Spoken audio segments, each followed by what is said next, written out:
Audio Jungle.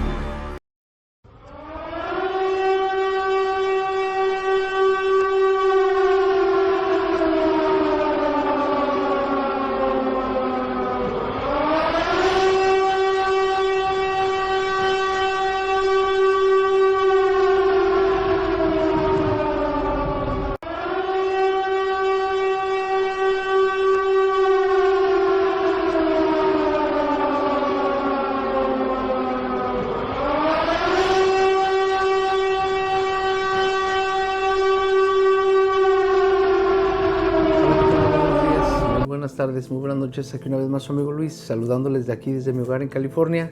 Y pues vamos a continuar con esta serie de videos que estamos, en el cual estamos tocando el tema Mateo 24, el fin del mundo. Y hemos abarcado, creo que son 16 o 17 partes que hemos estado mirando desde su contexto, desde Mateo 23, y estamos llegando a Mateo 24, en el cual nos quedamos exactamente en el versículo 11, en donde nos dice, permítanme, me pongo mis lentes, en donde nos dice Mateo 24, versículo 11, donde dice: y muchos falsos profetas se levantarán y engañarán a muchos.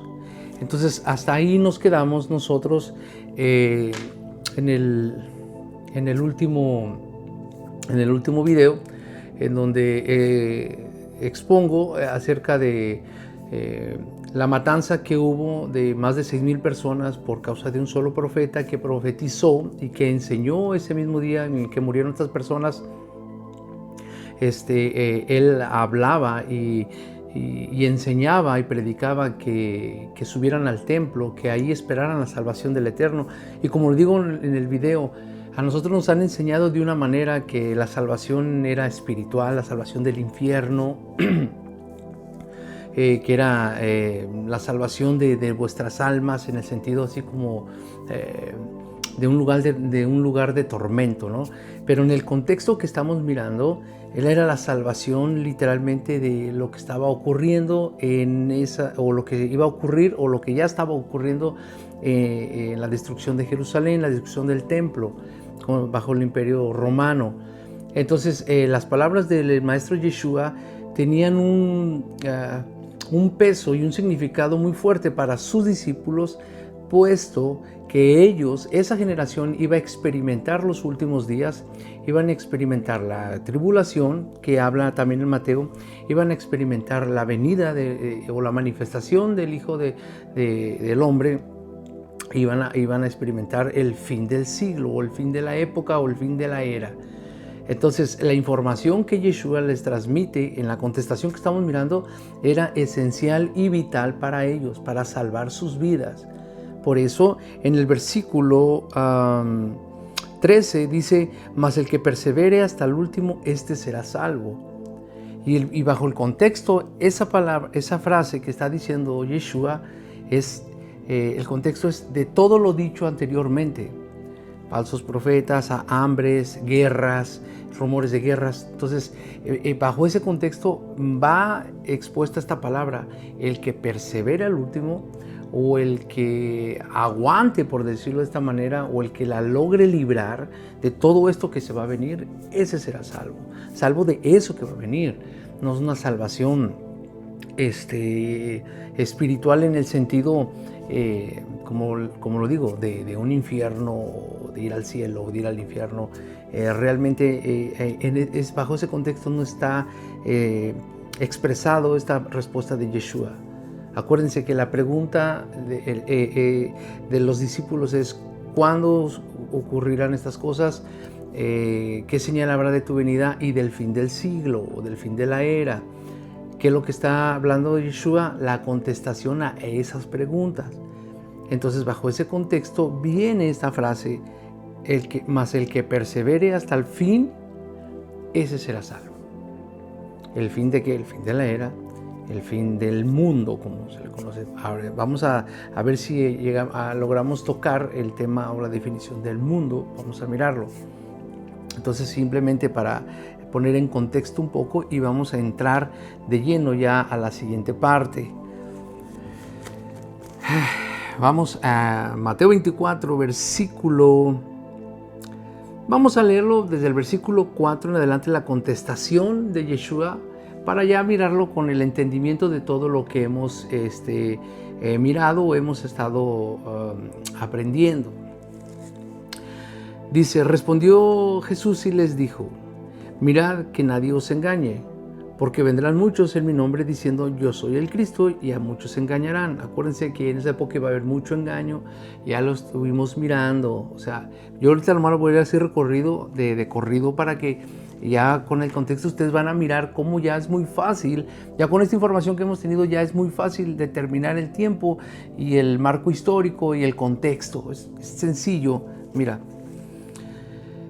Porque vendrán muchos en mi nombre diciendo yo soy el Cristo y a muchos engañarán. Y oiréis de guerras y rumores de guerras.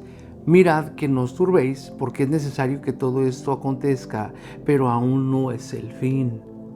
Acuérdense, el fin está conectado con la caída del templo.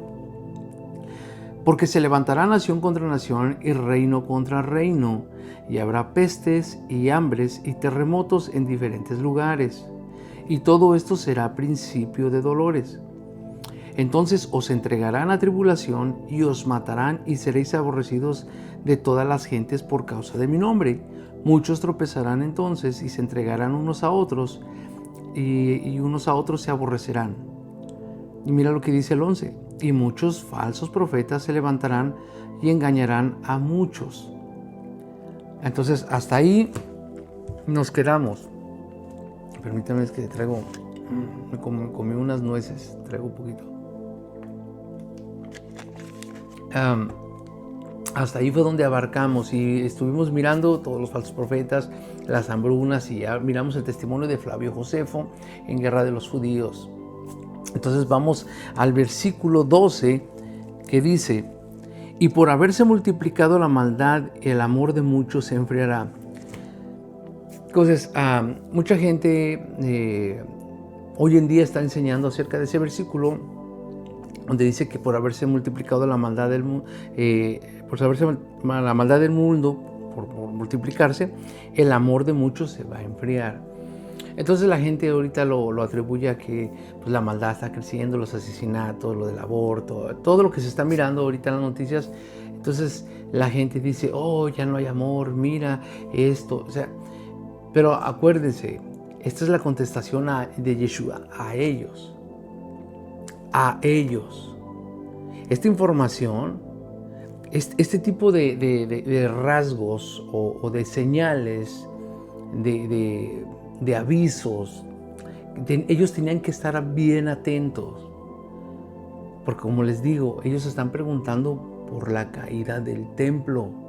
O sea, no, perdonen que lo repita mucho, pero no pueden olvidarse del contexto, porque ese ha sido el grandísimo problema de la mala interpretación de la teología y de la escatología de nuestros teólogos y escatólogos de la cristiandad en el año 2020, que se olvidan del contexto. Se olvidan de lo que viene atrás, viene en la línea, la secuencia de lo que están hablando Yeshua y sus discípulos. Entonces todo esto está conectado, en pocas palabras, todo Mateo 24 está agarrado o pende de las preguntas de los apóstoles que le hicieron cuando Yeshua estaba sentado en el Monte de los Olivos. ¿Cuándo van a ocurrir estas cosas? ¿Qué cosas? Miran todo esto, dice Yeshua. En verdad os digo que no quedará piedra sobre piedra. Y se está refiriendo al templo. Entonces la pregunta viene en referencia a la caída del templo, el fin. Entonces, cuando aquí está diciendo, por haberse multiplicado la maldad, el amor de muchos se enfriará. Ahora, con todo lo que hemos mirado, que ya les ha dicho, rumores de guerras, pestes, asesinatos, todo lo que estamos mirando, falsos profetas, falsos cristos, ¿tú crees que mucha gente no iba a estar desanimada? Con todas las hambrunas, con todo lo que está pasando. Ahora, mucha gente, y eso te digo, mucho más adelante lo vamos a observar, también con otros testimonios de Flavio Josefo, donde la gente verdaderamente estaba viviendo un caos, verdaderamente, ahora sí, literalmente un infierno, por causa del asedio, del acoso y de las guerras que estaban sufriendo bajo el Imperio Romano, bajo el yugo del Imperio Romano. O sea, literalmente ellos estaban perdiendo su fe, su esperanza, estaban perdiendo el amor al prójimo, porque Flavio Josefo nos narra que entre ellos mismos, dentro de la ciudad de Jerusalén, había grupitos que se dedicaban a robar entre ellos mismos, se golpeaban entre ellos. O sea, era un descontrol total, era tanta la presión y tanta la angustia que entre ellos mismos se robaban. Flavio Josefo cuenta que los ricos se tragaban el oro, trataban de huir, porque adentro en la ciudad sus propios hermanos judíos, o sea, el mismo pueblo se estaba matando entre ellos, se estaban robando, se peleaban por la comida, mataban por comida. O sea, entiéndelo. Por eso te digo, sí es necesario que ustedes lean, por favor, este gran testimonio del testimonio de Flavio Josefo. Están las historias de los judíos, las guerras de los judíos y los escritos esenciales de Josefo, que es un resumen de los otros dos. O sea, ese de los escritos esenciales de Josefo toma tanto de las guerras de los judíos como de la historia de los judíos, y es un tipo resumen, pero es lo más esencial, lo más importante. Vamos a decir, un resumen de los hechos más impactantes o de más relevancia que en la historia del suceso del año 70, de la caída del segundo templo. Por eso le digo, sí es importante. O sea, no basta solamente con decir, aquí dice, ya yo creo, amén. No, se necesita ir más allá. De verdad, se los digo en buen plan. Se necesita investigar un poquito más, esforzarse uno de ir más allá, de investigar más. Entonces, por lógica, el amor se iba a enfriar. Te digo, hay evidencia en el texto y yo no quiero estar leyendo porque yo sé que en uno o en dos videos pasados la vista hasta se me cansó. Yo tengo un problema con mi vista, que estoy leyendo y se me brincan los renglones, me brinca así las letras y tengo ese pequeño leve problema y pues, a veces parezco como que si leo o no leo y bueno, les pido hasta les pido perdón por en un video me trabé demasiado mucho y pues sí, la vista ya andaba cansadona, pero bueno, pero sí es necesario que leamos un poquito más de la historia. Entonces digo, ahí hay mucha evidencia de este versículo donde dice que el amor de muchos se iba a enfriar, y yo no lo quiero leer porque también que ustedes pongan de su parte, ¿no? Y que investiguen y que lean el libro, porque pues si no sería nomás estarles leyendo el libro, y pues para ese caso vayan a YouTube y ahí está el audiolibro, ustedes lo están escuchando, me están trabajando y lo están escuchando, ¿no? Pero aquí se trata de avanzar. Entonces, si hay evidencia de todo esto, que el amor de muchos se va a enfriar entre hermanos y hermanas, familias y todo lo que estaba ocurriendo, fue una época verdaderamente muy mala para el pueblo judío de esa época del primer siglo. Pero sigamos adelante, mira lo que dice el verso 13. Ahí, bajo ese contexto, cuando dice, y por haberse multiplicado la maldad, el amor de muchos se enfriará, mas el que persevere hasta el fin, este será salvo. Fíjate el contexto que hemos viniendo, persecuciones, los iban a matar, guerras, rumores de guerras, hambrunas. O sea, ve el contexto, mas el que persevera al último, o sea, el que logre, o sea, librar de todo esto, ese será salvo. ¿Salvo de qué? O sea, salvo de lo que está hablando Yeshua. Por eso tú vas a perseverar, vas a luchar por tu vida, vas a buscar la manera de librar de la hambruna, de librarte de las guerras. Y si perseveras, o sea, si eres constante y obedeces a las palabras de Yeshua, lo que está hablando de las señales, tú vas a ser librado de una muerte así, de lo que se avecinaba, lo que se iba a venir, porque acuérdate, la caída del templo. Acuérdate, Yeshua no les está revelando quién va a destruir el templo, cómo va a suceder, pero sí les está dando señales. Mas el que persevera hasta el fin, este será salvo. Y será predicado este evangelio del reino en todo el mundo para testimonio a todas las naciones, y entonces vendrá el fin. Vámonos, aquí vamos a empezar este versículo. A ver si nos quedamos aquí unos 2, 3 videos. Yo se los digo, pero bueno. Porque de este versículo se agarra mucho líder, mucho teólogo y la cristiandad, porque dice, y será predicado el evangelio del reino en todo el mundo. Y entonces dicen, tenemos que ir a todo el mundo, por eso enviamos misioneros, y enviamos misioneros allá al rancho de Sabrundongo.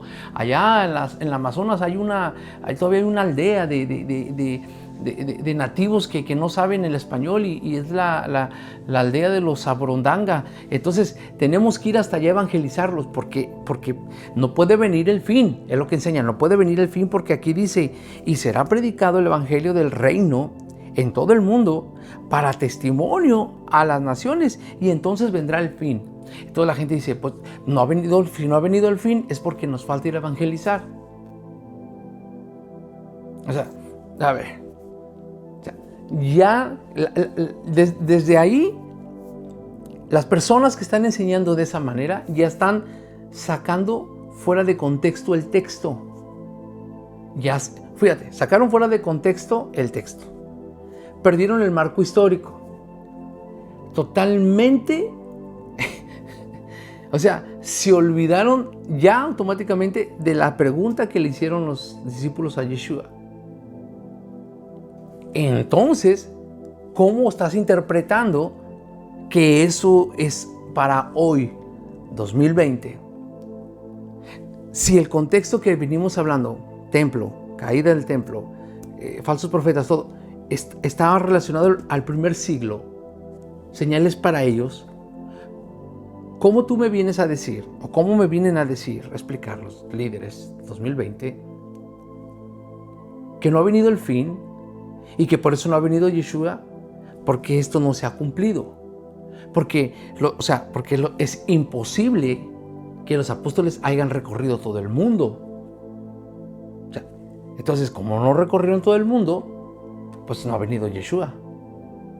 Y si no ha venido Yeshua, no ha venido el fin. Entonces ahí tenemos la esperanza de que va a venir. Pero ¿qué te parece si comprobamos o descubrimos que en la Biblia realmente sí se cumplió eso? Hermano, ¿de dónde saca tanta herejía? Y se va a condenar, hermano.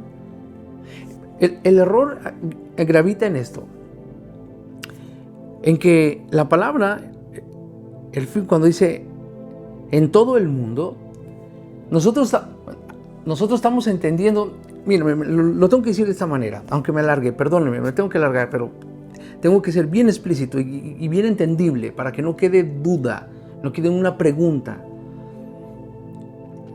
Estamos leyendo un escrito, Mateo, escúcheme, Mateo, que fue escrito aproximadamente en el primer siglo.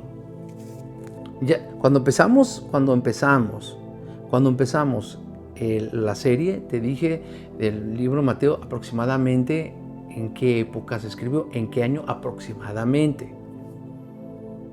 Entonces, si ese escrito que se escribió en el primer siglo fue dado para una comunidad, para una audiencia, escúchame, para una audiencia específica, eso te dice a ti que el mensaje, o sea, tenía validez. Escúchame, quiero ser bien claro, tenía validez solamente funcional al 100% para la comunidad que estaba viviendo en esa época, que era contemporánea al escrito, cuando todavía no ocurrían esos hechos.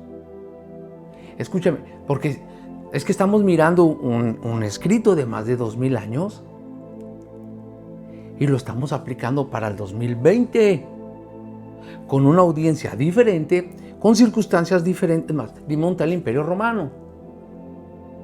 Bueno, pues con el Papa, ¿no? El Papa esto es el emperador ahí disfrazado, pero bueno. Ya no es la fuerza militar, pero sí la fuerza de manipulación, de control que tiene Roma sobre las mentes todavía. Okay, pues vamos a librarnos de eso. Por eso estamos haciendo estudios para librarnos de toda esa cochambre que nos metieron. Entonces, no, estamos leyendo un escrito. Ahora, un escrito antiguo, y tenemos que respetar las formas como ellos los escribieron. Acuérdate que el que está escribiendo por primera vez, está escribiendo el libro de Mateo. Acuérdate que esa persona tiene una mente, tiene una manera de pensar y tiene una manera de comunicarse y tiene información de acuerdo al contexto que está viviendo y a la época que está viviendo. No es lo mismo decir mundo en el primer siglo que decir mundo en el 2020. Cuando ellos decían mundo, ellos se referían exclusivamente al mundo conocido.